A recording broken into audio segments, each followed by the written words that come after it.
Tuesday morning, look, we're back in the Sprinter. We'll talk a bit more about that later. I'm at my first job. I thought we'd just jump straight into it this morning. I've been chatting about the digger driver. It's DX62, and here is proof that I don't get it right 100% every time, I suppose. Anyway, this is the machine that we've put a new high pressure fuel pump on, new fuel rail, new injectors. It's out on site. It's doing a tremendous job doing utilities work or whatever it is these lot do. But yeah, we've got a fuel leak from that ticky pump down there. Now in my defence, that isn't the Doosan genuine pump. The Doosan genuine pump, which is that one there, is expensive. So I got an aftermarket pump and fitted it, and it's leaking. So I'm just going to whip these two pipes off, fit the new pump. Thankfully, what I did do is because the aftermarket pump obviously doesn't come with the correct plug on it, so I chopped the old plug off the old pump and fitted it to the new pump. So thankfully this one will just be a plug and play. I was a little bit concerned about that. So we've got that to sort out, and then there's a little bit of an engine oil weep on this cover here that I've had off, so we're just going to sort that out as well. Okay then, put a new gasket. These plates on the front of here, there's no gaskets. It's like this gasket paste that you use. So I've replaced that gasket paste. I have put a new ticky pump on it. What is a ticky pump? A ticky pump is an electric lift pump that draws fuel from the fuel tank, draws it through this filter, goes down to there, and then pushes the fuel up through that filter, where the lift pump on the back of this high pressure pump draws it out of that filter, creates pressure and makes stuff go bang. Ticky pump. It goes tick. That's why I call it a ticky pump. All done. That sealant gasket stuff will need about 45 minutes to cure before it wants to start it. So I would imagine they'll leave this till after lunchtime. There we go. I don't mind showing you jobs that haven't just gone 100% right, because we live in the real world, don't we? And not everything goes right first time every time. So there you go. I was maybe a bit shy on the gasket paste when I put that plate back on. I don't really take responsibility for that electric pump. I tried to put a cheap one on it, and there you go. You don't spend the money, you end up with those sorts of results. That being said, I've fitted dozens of those electric lift pumps in the past. But anyway, I tell you what, we'll talk about the van. The van is back, look, isn't it nice? I really like this van, and that is what is the most frustrating thing about the whole job. So I picked it up yesterday, 4 o'clock. I got a text message on the Saturday saying that they're waiting for parts, so I wasn't sure when I was going to get it back, to be honest with you, but I was pleased to go and collect it yesterday. So I didn't do anything on Friday, and I didn't do anything yesterday. So it's nice to be back out and about again. My own opinion of the whole thing, the whole situation is, when this turbo went and the engine went bang, it should have just, without any questions asked, just got a whole new engine fitted regardless. It got like 2/3 of an engine, so the engine was rebuilt, and then since then we've had it going into a limp mode that was eventually diagnosed as injectors, and then it got a full set of injectors, and it went in for a service and found an engine oil weep. It went in for an engine oil weep to be repaired, and it came back with an engine oil leak, and hopefully that leak is now sorted. But it's just a shame, and it is. I mean, the previous van that I had to this was a Vauxhall Movano, and that had 136,000 miles when I got out of it, and that had 2 gearboxes, and the gearboxes, they wouldn't just put a new gearbox in, they'd send it away to get overhauled. And I remember it was about 12 weeks or so one of the times when the gearbox was out of it. Which now it's built to last, is it? Like, that's the top and bottom of it. Everything's designed to survive its warranty period of 2 to 3 years. I mean, 107,000 miles in a Sprinter should just be getting started in its life, shouldn't it, really? That being said, it's the best van I've ever had. Comfort wise, it is second to none. To put that into perspective, I've had 3 Transits and Vauxhall Movano, and now this, and it's been the best van I've ever had. So comfortable.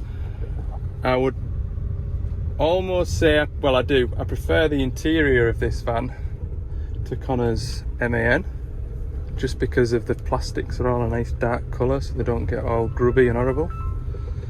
Oh, there's the phone, look, hang on. So yeah, anyway, long story short, this has not been a great year for this van.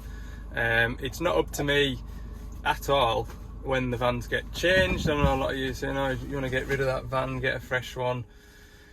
It's just not up to me. There's a list, isn't there? When we got these Sprinters, so we came out with Mavanos and got into Sprinters, so straight away the initial cost of buying the van was twice. Like, I remember what the Mavano cost, and I found out what this cost to buy new, and it was literally twice the expense. So we were sort of told, look, you have the Sprinters, but we need them on the road for at least 5 years. So this is a 22 plate. I am 3 and a bit years into this being on the road, so another 18 months is all it's got to do, really, before they put an order in for a new van, I suppose. So yeah, it is what it is. Look, I mean, if this thing behaves itself now, then there's no issues, but a lot of you said when that engine went, that's it now, you'll be in and out of that garage with it. So far, you've been correct. So yeah, it's just more the inconvenience for me and my customers. If HQ are busy, they can't send somebody down to run us about. It's all very well having an empty van to get to and from wherever, but I can't do my job without the tools, can I? So, right. Van talk over. I'm heading down South Cumbria now to go and fix another job that's taken far too long to get back down to, and that's just because of the van being on and off the road. So we're going to put a wiring loom into an armrest of a DL420. Okay, we're down in sunny South Cumbria. It's not raining anyway. I'm halfway through stripping this armrest down. I've taken it off the machine so the machine can keep on running, and I've been stripping it down whilst I've been on the phone.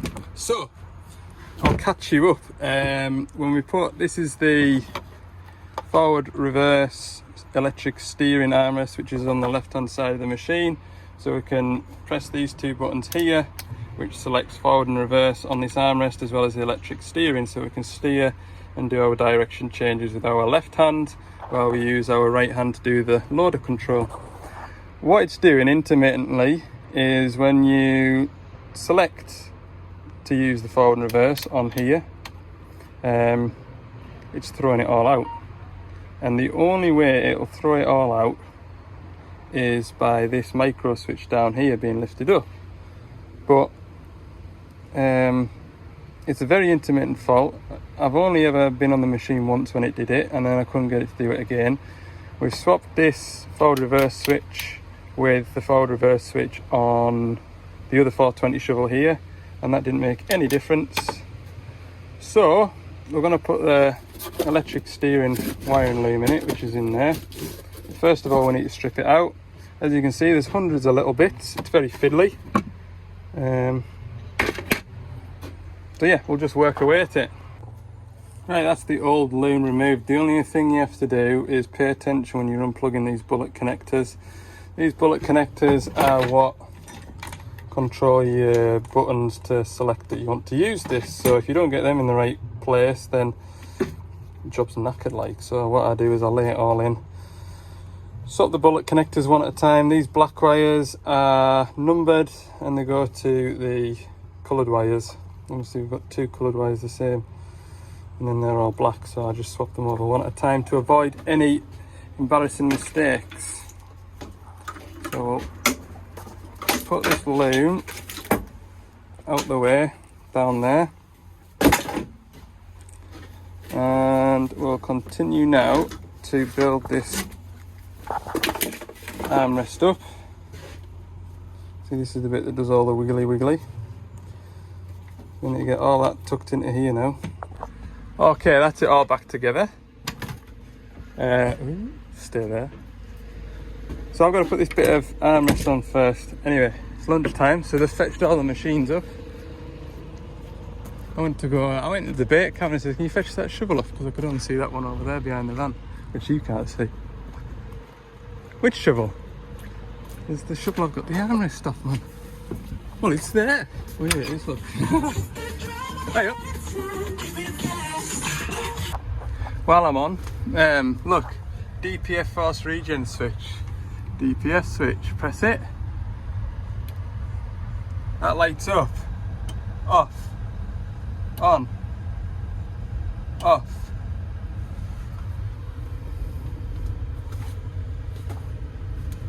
So, true story, that shovel that we were at last week with all this issue, and I was telling you that I had another software version for a different shovel and I tried it and that got the transmission all sorted out. That software was for this machine. So up until a couple of weeks ago, that shovel up the road had this machine software on it.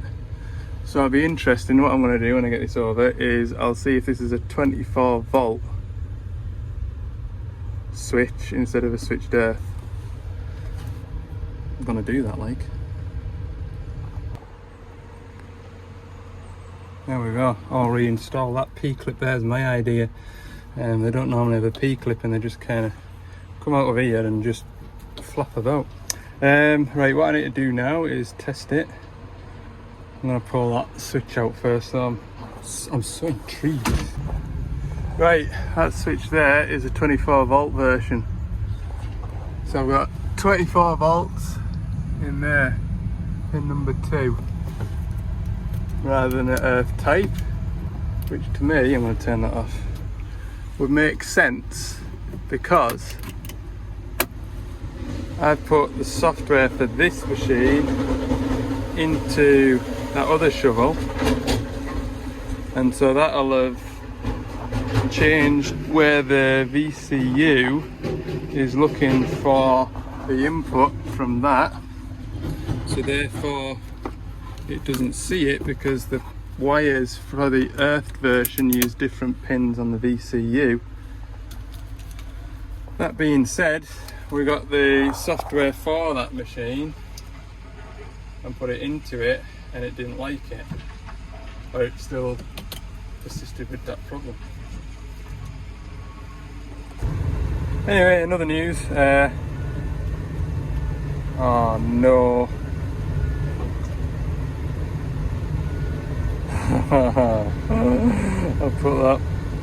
I put that in the wrong way around. Oh, what an idiot. Oh, reverse works. What a plum. What do I need to do to get into there? A couple of screws, right? Let's go grab a couple of screws. Right, that's in my way. With the steering joystick the right way around, Al. Right, I've got a hell of a tidying up to do. And then I've got lunch to eat, because I'm just getting to that time of day now. You know yourself, when you're hungry, aren't you? So I'll get tidied up, and then the last 2 jobs of the day shouldn't be bad. They really, really shouldn't be bad. Okay. Right, that DL5, no, this one's the 450, this one. We've come to replace that pressure switch. And we've replaced this on a DL350 not too long ago. And I was always told in the training courses, oh, look at the state of that. We're always changing these switches. Why do we always change these switches? Blah, blah, blah. And I'm thinking to myself, I've never changed one before. By the end of today, I'll have changed 3 in my whole entire life. That isn't the bag that I was looking for. That is the bag that I'm looking for. There's one. Ugh. That's what it looks like. Basically, that switch is telling the operator there's a transmission warning, and it's telling him that the transmission filters are blocked. And we know that they're not. We'll have that. We'll have that. I'm not even gonna put some orange gloves on for this. Probably regret it like. Then we'll go and find the 550. Same job to do on it. Yeah, job done. Just as this rain gets heavier, I'll just jump on the machine, make sure that that fault has cleared. Yeah, we've just got an engine code now.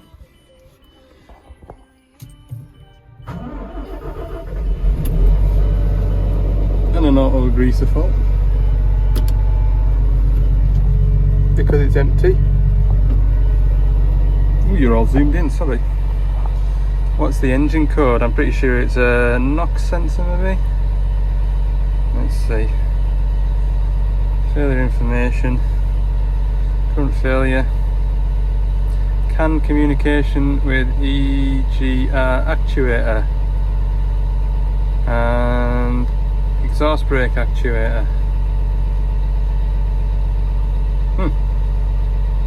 Anyway, I'm not here for that. We'll put the bucket on the floor for them though. Right. There she is, look, Big Bertha.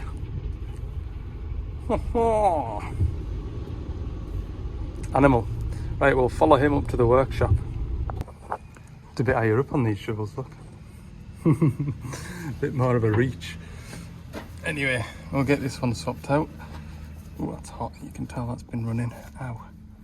I've got this cover and all. Got that cover to put back on. God, left it off for a reason. Right, two-hander to swap this out. That should be this one fault-free now. This one should be fault-free. No error codes. Good. Oh, just saying it's wanting an engine oil change. Yep. It's a 500-hour service. But that's all good. Perfect. Right, there we go then. All my jobs for the day are done. 16:02, what does that mean then? 2 minutes past 4. Got that cover back on. Mint. That is a horrible cover to get on, by the way. Lying across that tyre and... oh. Anyway, right. Yes. Day complete. About an hour and a half back up to Carlisle now. And I'll think about what I'm gonna go and do tomorrow. I've had a couple of calls today, and one's a service, the other is seat suspension. It won't blow itself back up. Sounds like a fuse or something to me. What else is there? I think that's pretty much it. I think. So we'll maybe head up into Scotland tomorrow. Like I say, I'll decide on the way home. See you in the morning. Wednesday morning. First little job of the day, one of these new shape DX19s. This has been sat here for a long time apparently. Well, it has. I know it has. Bit embarrassing, but the customer came to have a look at it and it wouldn't start. I think the battery's flat. Now normally, I think the battery's somewhere in here. Normally we isolate all the machines. Is there a battery in there? There's a load of explosive symbols. Look. Oh yeah, there's the battery. Yeah, normally we isolate the machines. I wonder where the isolator is on this, just in case nobody knew where the isolator was to turn it back on. Because I don't know, so what's the chances of anybody else knowing? So we're going to get some more little jobs done today. I said I was going to go to Scotland yesterday, didn't I? Oh, there's the isolator, look. That is now on. Eee, look at that.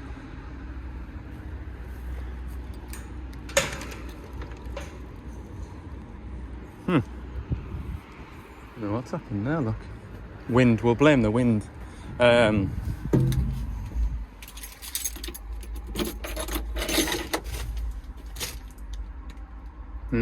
Just totally dead, look.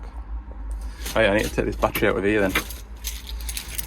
Put it on charge. What's that? 10 mil, 10 mil. What are these terminals in here? Can't even see. 10 mil. Oh, good. Just one spanner. Yeah, I said I was going to go to Scotland today, didn't I? But I'm not. HQ were on the phone yesterday evening when I was on the way back from that those load and shovel jobs, asking if I had any work for them. That's an unusual turn of events. Like, normally when I get worked up, I phone them for some extra work. So they're going to do a bit in Scotland for me. I've got some just passing jobs to go and just pass, so we'll head out West Cumbria once I get loaded up and this battery on charge. It's only tiny, look. See if it charges anyway. Does it doesn't, then we'll just put a new battery on it, won't we? Right, there we go. First jobbed. Okay, for those of you that didn't know, this big green box here is our parts container. So we stock oil, grease and other bits and pieces, and what my parts man does is he lays out parts for jobs to do. Forgotten about that one over there. That's a DX63 service. Might get back through and pick that up and go and do that this afternoon. We'll see. Anyway, I just need this for now. I'm going to go and put this on a load and shovel. That won't take long. And I've got a DX27. The boom seems to be dropping, so we'll go and have a look at that.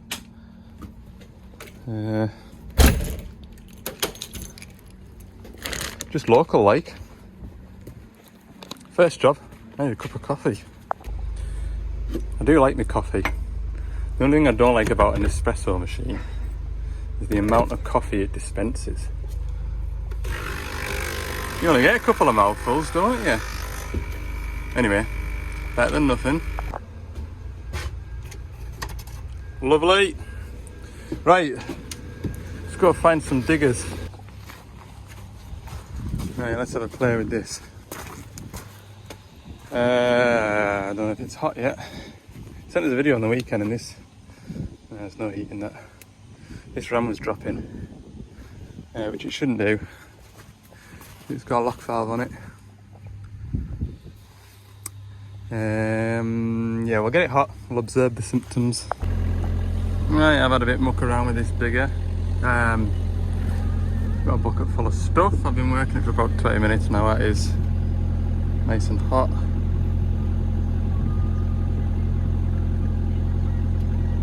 I don't think that's dropping.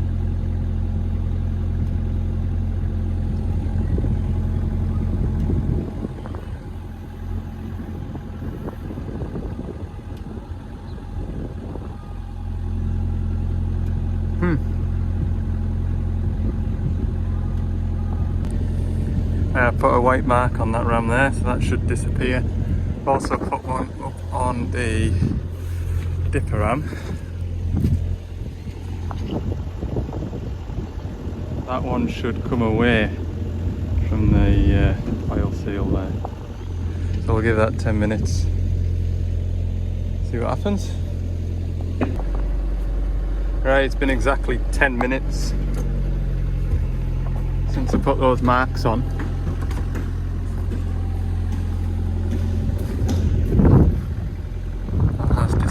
Very, very slowly. It's probably within spec. Let's jump up here and have a look at the dipper ram. Dipper ram has moved again, ever so slightly. So what's the diagnosis?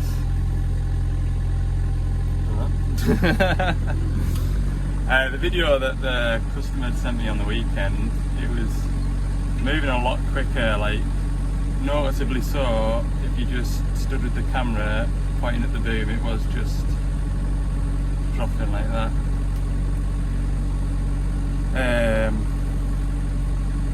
So although it's got a lock valve on it, if the ram seals were worn, then the oil can still pass from one side of the ram to the other inside the cylinder. The machine will still drop. The oil doesn't have to leave the cylinder for the ram to still be able to drop. That being said, the machine has done 100 hours.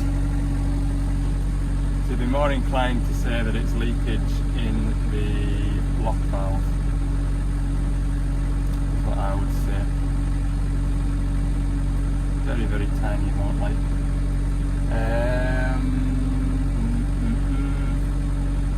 Right, so the way we can prove that, with the bigger machines anyway, the oil leaks out through the tank line on the lock valve. So what we can do is put the boom down with the dipper arm and then blank off the pilot and tank line to the lock valve and see if it moves the same amount when we lift the boom up again. Right, it's type to 12. We'll give this till 12:05 and see if that white mark there has disappeared.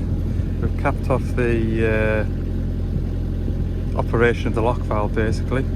So the pilot oil feed, when you go to lift your boom up, you get a pilot oil feed into here which unlocks the valve, which lets the oil come and go. And that happens at the same time as the oil coming in from the valve chest. And then we've got a tank line here, because that valve needs to move, it needs to displace oil, so that allows the oil to come back out of there. So we've got that capped off, we've got that capped off. Still got heat in the ram, so we'll see what happens. Okay, 5 past, line's still there. So it looks like there is some leakage in this lock valve.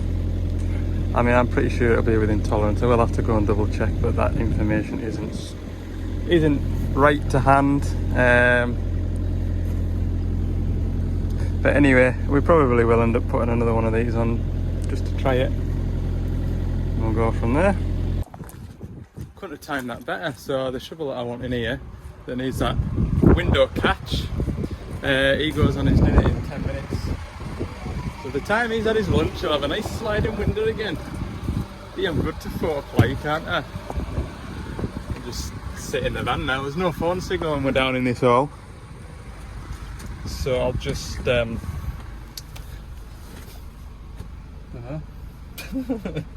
just sit.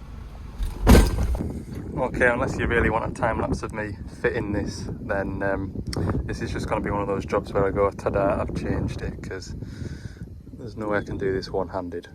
But yeah, this handle's popped out the back of here. It had like it was like one of them grippy clips. I don't even know what they're called. I thought, or I presumed it'd be a circlip. But anyway, we'll get this changed in the time it takes for this fella to go and have his sandwiches. I've got the new one there on the bench. And that'll be my out west just passing jobs done. Well, no, it won't really, because I'm going to go back to that little digger with a lock valve. But whether that'll be this week or not, I'm not sure. I've had another call now. I've got 3 machines in Scotland that I could probably make a day's work out of. So yeah, should I take this one apart, this new one apart, or should I take the old one apart to see how it comes apart? Because I don't want to take that apart if I don't need to. Yes, good. Yeah, although all this is junk, I think, well, that handle there holds this piece together, and then you've got self-tappers in the back of here that holds this lot together, so it shouldn't be too bad. It shouldn't fall apart like it has done with me. A bit of me wants to keep these. I feel like if somebody snaps one of them, then we can just, but then saying that, we can't get that off to get that in. I think all I'm going to keep is these Allen bolts. They look like they're very handy. You know what I mean? I'll pop them in my bolt do kit. and we'll replace this. Ta-da! Well, that was easy. Right, I'm going to bring this to the attention of anybody that might be sat on one of these DL-7 loading shovels. This linkage here is what tells the machine what position this loader arm's in, and so without that sensor working, if that arm was to snap, the arm won't go up and down. It is that simple. So try and keep all this lot free of rubbish and build up. Now thankfully this is sand, but you can get rocks in there and it'll snap that arm or bend that arm, and you return to dig and all sorts won't work. So just a polite notice, just to keep all this as clean as you can. Once a week, just give it a clean out. There's a plug there, look, that if that just sits in moisture, that's just going to attract rot, and all of this lot here needs to be moving. There's no real reason why you should have a build-up of stuff on here, unless you're going, I mean, you'd have to be right underneath the belt, wouldn't you, to get stuff. That's just being too greedy with your bucketfuls, in my opinion. But I don't drive these things, so I don't know any better. But I've just seen it a few times now where that arm's broken off, the loader arm's not been able to go up and down because of that, and it's preventable. It's all I'm saying, it's preventable. Keep an eye on it, keep it clean. And now I'm going to answer the preemptive comments of, oh, there should be a cover over that so it doesn't get built up. I don't think you possibly could, because that there is going to move all the way around to about here. So there's always going to be, unless you put like a bit of conveyor belt over it, but I don't know really. Don't know what the best answer is, other than once a week grab an airline. It's taken me 2 or 3 minutes to do that. Yeah, there you go. Right, we'll pack up. Okay, that's that job done, and that machine there is nearly due a service, so we'll probably be back in here next week to service that. And then the big 420 that's in here, I reckon that'll be about 3 weeks away from a service. So it's a bother when you've got a few machines in one spot. You're in and out of the spot like a yo-yo. Oh, bloomin' loading shovels and all, mind. Anyway, right. Time we on 1:30.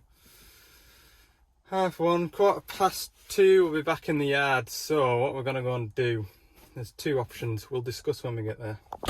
It is indeed 2:15. So I have got 3 jobs in the local vicinity that I could go and do. One is a DX19, that is a grave digger, and that needs some shims put in the hitch and the dipper arm.